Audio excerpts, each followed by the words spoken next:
Oke, selamat malam. Sekarang adalah pertemuan kedua untuk mata kuliah pengembangan bahan ajar sosiologi. Jadi pada kesempatan ini saya akan memberikan cara atau metode-metode yang perlu kita lakukan untuk bagaimana mengembangkan materi ajar ya. Jadi targetnya adalah sekarang di benak Anda itu adalah saya ingin menanamkan di pikiran Anda adalah bagaimana atau apa yang akan Anda lakukan kira-kira ketika sudah menjadi guru ya. Jadi itu sangat penting sekali karena kalau Anda masih bingung nantinya, kira-kira kalau saya ngajar nanti di sekolah itu apa sih sebenarnya yang saya harus persiapkan ya. Ketika PPL juga ya, jadi nanti di tahun depan ketika Anda sudah turun ke sekolah, Anda sudah tahu kira-kira apa saja yang perlu dipersiapkan. Namun untuk menjadi seorang guru sosiologi, jadi sekarang yang sangat dikritik itu adalah guru-guru yang hanya textbook ya. Jadi untuk menghindari guru yang textbook itu, maka perlu yang namanya pengembangan bahan ajar sosiologi ya. Nah, di sini untuk pertemuan kedua, minggu lalu saya rasa saya sudah memberikan beberapa tambahan tentang apa yang seharusnya dilakukan ya. Yang pertama, sekarang untuk yang tahap yang kedua adalah Anda harus sudah masuk kepada di pengembangan. Seperti yang tugas saya sampaikan minggu lalu, semuanya sudah sudah punya silabus kan? Yang kemarin dikirim Pak Arifin di grup itu kan ada silabus di situ ya. Sudah di-download, saya minta Anda download karena nanti itu sangat penting ya. Pernah di-share di grup itu ada silabus di situ yang sekarang digunakan untuk beberapa mata kuliah. Salah satunya adalah sosiologi ya yang dibagi untuk SMA. Silakan cari di historinya itu ada linknya yang diklik saja di situ, Anda tinggal klik dan nanti Anda simpan silabus itu ya. Jadi silabus itu sangat penting untuk Anda simpan ya.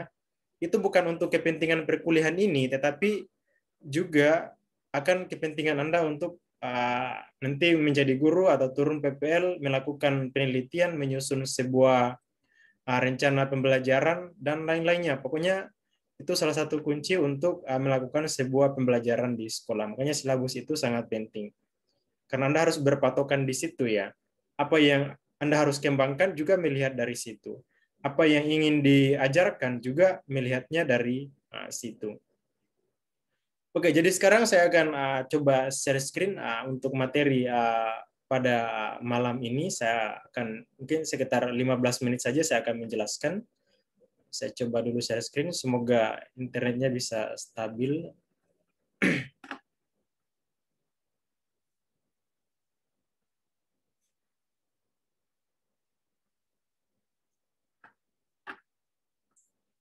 Oke, jadi minggu lalu itu saya rasa sudah membahas tentang beberapa hal yang terkait dengan materi dan bahan dasar mengajar sosiologi di SMA.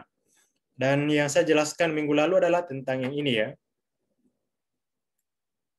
Saya coba kasih full ya.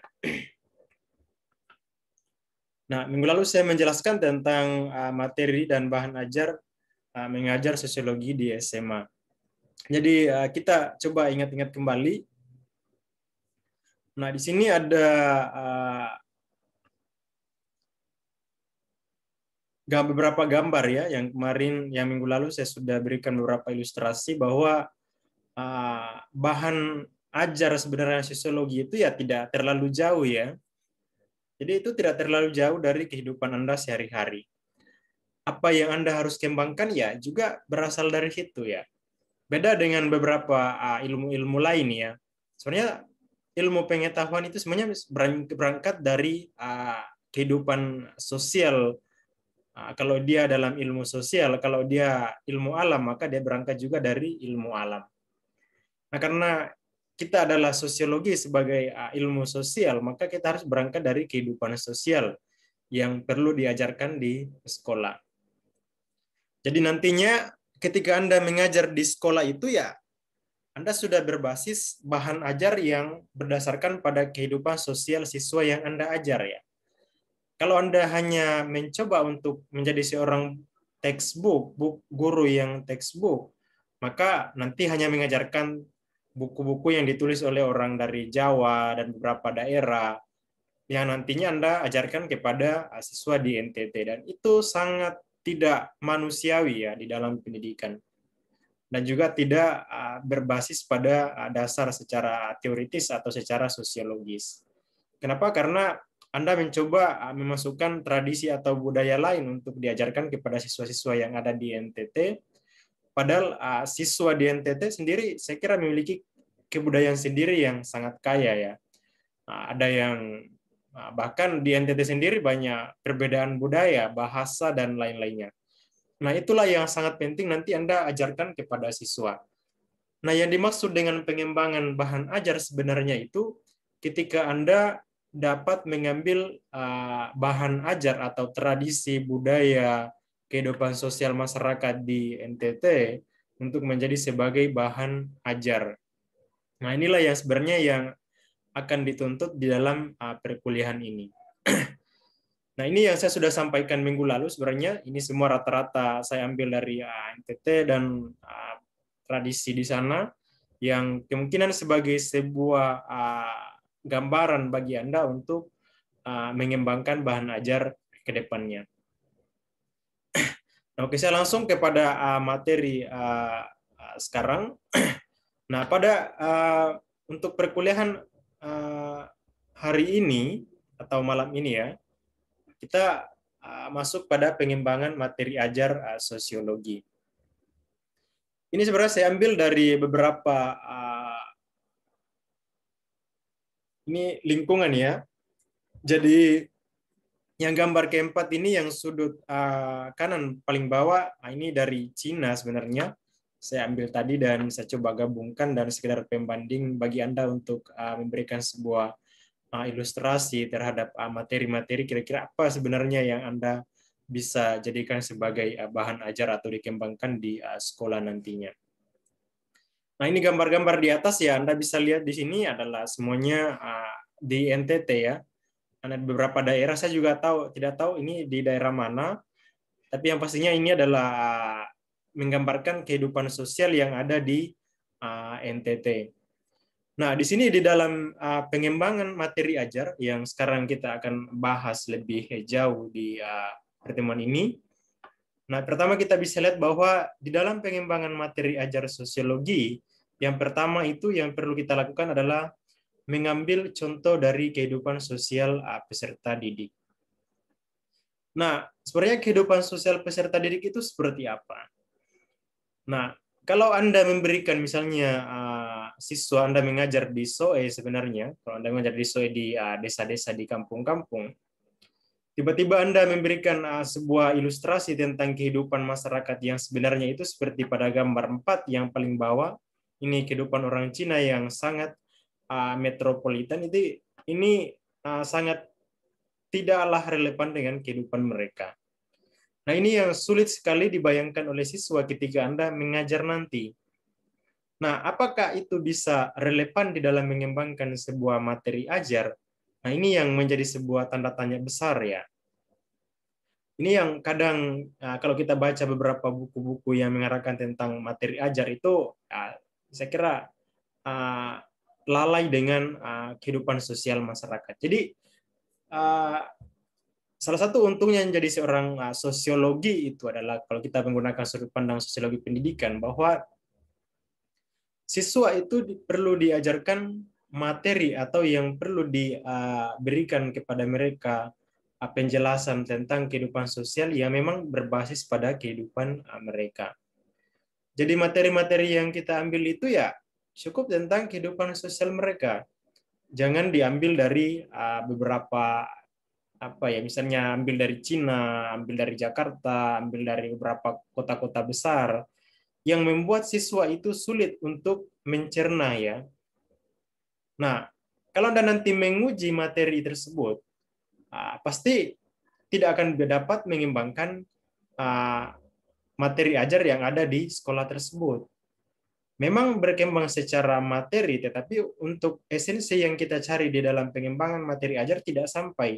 Kenapa? Karena apa yang kita cari atau yang ingin kita kembangkan di dalam materi ajar itu berkembang materi ajarnya dan juga memberikan dampak yang memang berdasarkan pada hasil evaluasi menunjukkan bahwa pengembangan materi tersebut memperoleh hasil juga yang berkembang pada pengetahuan yang diperoleh oleh siswa.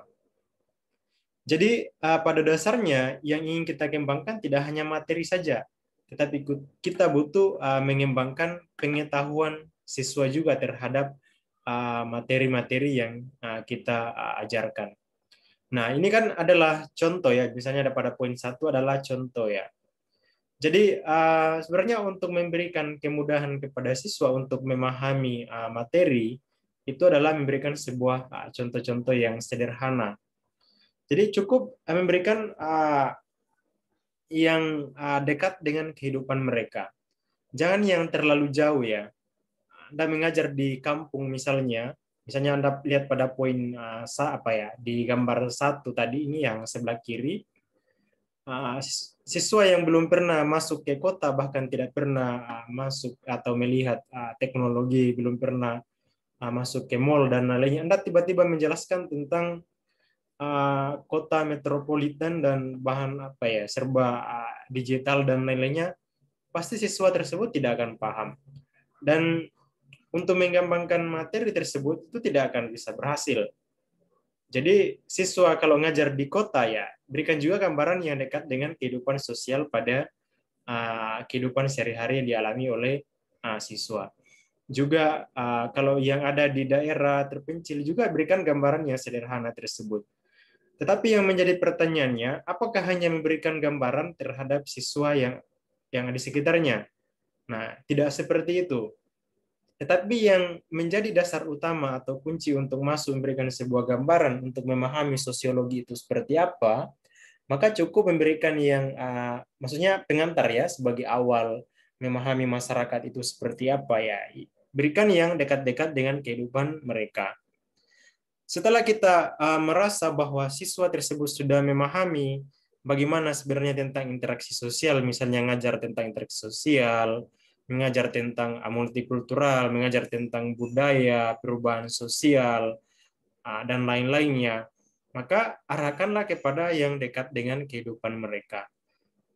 Nah, juga sebenarnya penting diberikan untuk materi di luar dari kehidupan mereka, tetapi tidak menjadi sebuah kunci utama atau sebagai sebuah pembuka untuk memahami tentang teori sosiologi atau sosiologi itu seperti apa. Tetapi hanya sekedar memberikan sebuah wawasan bahwa kehidupan sosial itu tidak hanya seperti yang mereka alami di dalam kehidupan sehari-hari, tetapi siswa perlu membandingkan dengan di daerah lain. Makanya itu yang menjadi penting sekali untuk Anda bisa kembangkan di dalam materi ajar.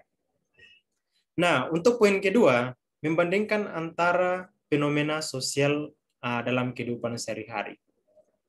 Saya kira kalau Anda ngajar sekarang di sekolah itu, Anda menceritakan atau mengajar tentang fenomena sosial itu, sangat mudah sekali dipahami oleh siswa di NTT, khususnya yang baru-baru menerima atau mengalami bencana badai silikon itu yang saya kira membuat sangat gempar di beberapa titik atau daerah-daerah di NTT, karena sebenarnya itu namanya fenomena alam ya. Tetapi pada dasarnya fenomena alam itu akan berdampak kepada sosial, maka juga memunculkan yang namanya fenomena sosial. Yang pertama, yang dapat dikaji pertama adalah secara alam atau menggunakan sudut pandang secara eksak. Kemudian nantinya ilmu sosial masuk untuk melihat seperti apa yang ditimbulkan oleh fenomena alam tersebut. Maka muncul juga adalah fenomena sosial. Anda bisa lihat di gambar yang paling kiri di bagian bawah itu. Ini kan kemarin yang dampak bencana juga ini sudah menimbulkan beberapa fenomena sosial seperti ya banyak kelaparan, ada kematian, bahkan yang masyarakat miskin yang terkena juga, maka menimbulkan juga kemiskinan yang semakin parah, kelaparan dan lain-lainnya. Nah, inilah bisa dikaji atau memberikan sebuah gambaran-gambaran tentang bagaimana sebenarnya fenomena alam. Nah, fenomena alam yang lain juga bisa diambil. Misalnya di dalam peristiwa-peristiwa sosial yang terjadi di dalam masyarakat. Ada bunuh diri dan lain-lainnya, ataukah ada seperti upacara-upacara adat yang memang lebih mengarah kepada tradisi yang memberikan dampak sosial kepada masyarakat. Ya, saya kira bisa diambil dari situ. Yang pastinya fenomena sosial itu adalah sebuah peristiwa sosial yang memang bisa ditafsir secara sosiologis, ya itu terjadi di dalam masyarakat. Nah, itu sangat kaya. Jadi Anda hanya memberikan sebuah contoh-contoh yang sederhana sehingga mereka bisa memahami bahwa fenomena sosial itu seperti apa. Jadi Anda sendirilah yang bisa mengembangkan fenomena sosial itu seperti apa ketika mengajar nanti. Di sini saya cuma memberikan gambaran bahwa yang paling utama itu untuk memahami sosiologi, bahwa ambillah sebuah fenomena sosial untuk menggambarkan atau memberikan sebuah ilustrasi kepada siswa agar mereka cepat memahaminya. Nah, nanti bisa mengembangkan materi ajar sosiologi, misalnya perubahan sosial dengan melihat fenomena sosial yang terjadi. Misalnya dulunya di SOE yang belum mengenal smartphone, ya sekarang ketika ada smartphone, masyarakat ada namanya mobilitas pergeseran atau ada perubahan yang sangat signifikan. Tidak hanya terjadi di dalam lingkungan masyarakat, tetapi juga terjadi di lingkungan sekolah. Jadi ada perubahan sosial yang memang memberikan sebuah perubahan yang sangat cepat. Nanti bisa dikaji secara fenomena. Jadi Anda bisa mengembangkan materi ajar perubahan sosial dari situ. Ataukah sebuah interaksi sosial. Ketika ditemukan sebuah teknologi dan Anda membandingkan dengan masyarakat yang sangat awam, itu sangat berbeda. Interaksinya gimana? Kalau di masyarakat kota misalnya, mungkin mereka sangat individualis, bahkan duduk bersampingan, mereka tidak melakukan sebuah interaksi sosial, misalnya komunikasi ya. Palingan setiap orang melakukan interaksi dengan smartphone-nya atau HP-nya, hanya scroll-scroll smartphone-nya. Dan dibandingkan dengan masyarakat awam yang ada di pedesaan, yang tidak memegang smartphone, tetapi relasi sosial, interaksi sosial sangat terjalin. Nah, ini yang banyak menimbulkan sebuah fenomena sosial yang saya kira kalau dikembangkan di dalam sebuah materi ajar, yang memang masih minim ya di dalam buku-buku ajar dan lainnya.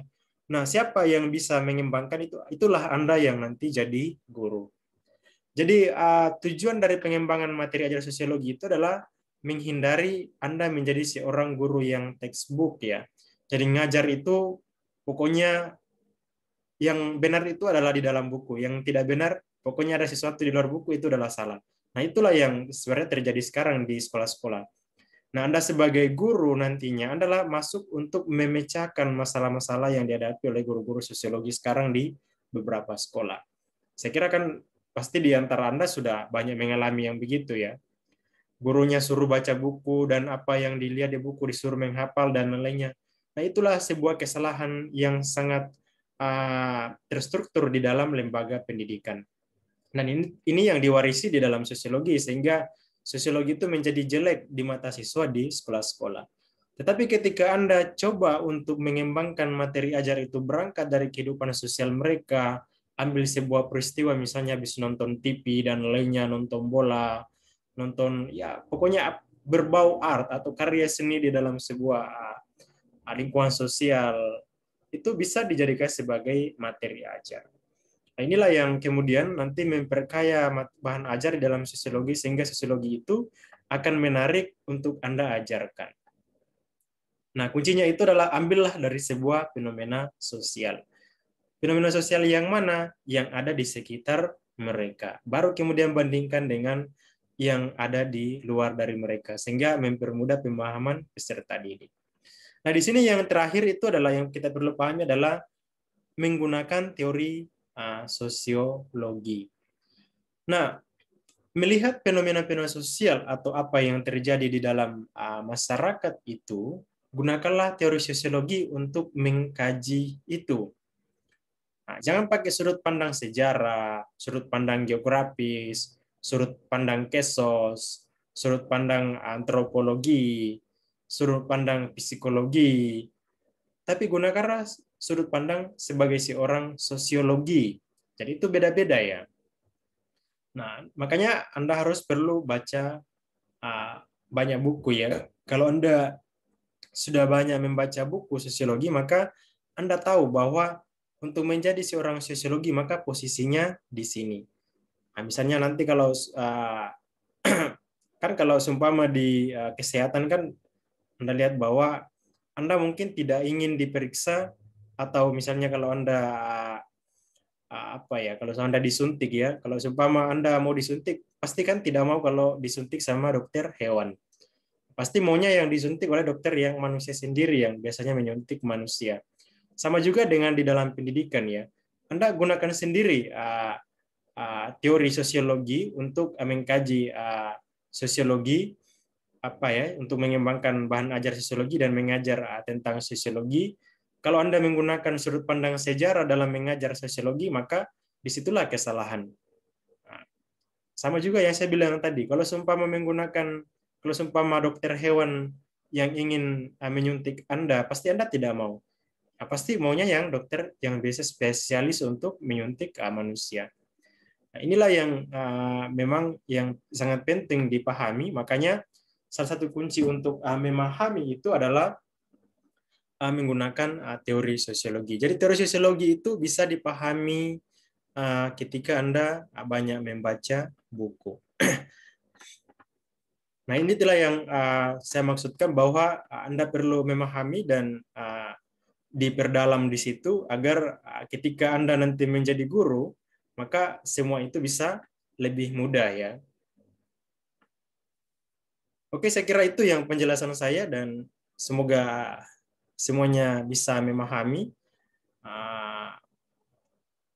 Bagi yang ingin bertanya atau memberikan sebuah diskusi, saya beri kesempatan. Silakan raise hand sambil saya persilakan untuk memperbolehkan untuk bisa unmute.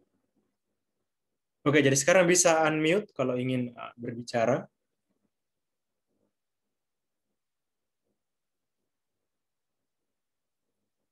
Silakan jika ada yang perlu dipahami. Tadi suara saya nggak hilang-hilang ya? Ada tahu gangguan nggak? Hilang-hilang, Pak. Hilang-hilang ya? Pak. Ya? Ya, Pak. Tidak, Pak. Ya, Pak. Suara saya hilang-hilang ya? Berarti gangguan jaringan ya?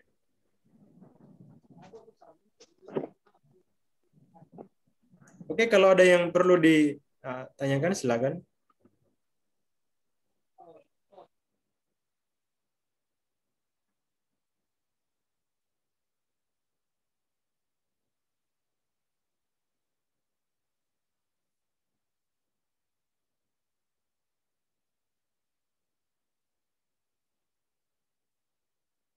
Kalau tidak ada ya berarti untuk malam ini cukup sampai sini kalau gitu. Pertemuan kedua. Lengkapnya nanti saya akan share di YouTube ya. Saya akan coba simpan di YouTube agar nanti mudah untuk dilihat kembali dan juga saya bisa tahu siapa yang mengikuti perkuliahan.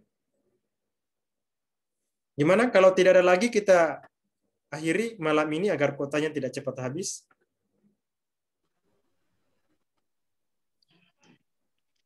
Oke, cukup ya, nggak ada yang bertanya. Oke, saya kira kita ketemu lagi di saya akan share saja karena memang untuk perkuliahan di Zoom itu tidak dianjurkan untuk terlalu lama karena menghabiskan banyak kuota mahasiswa dan juga kuota dosennya juga nanti cepat habis ya. Dan pemerintah memberikan Telkomsel yang saya rasa menipu kita saja itu. Tidak jelas. Oke, cukup sampai sini ya. Selamat malam, sampai ketemu lagi. Selamat malam. Waalaikumsalam warahmatullahi wabarakatuh, Pak.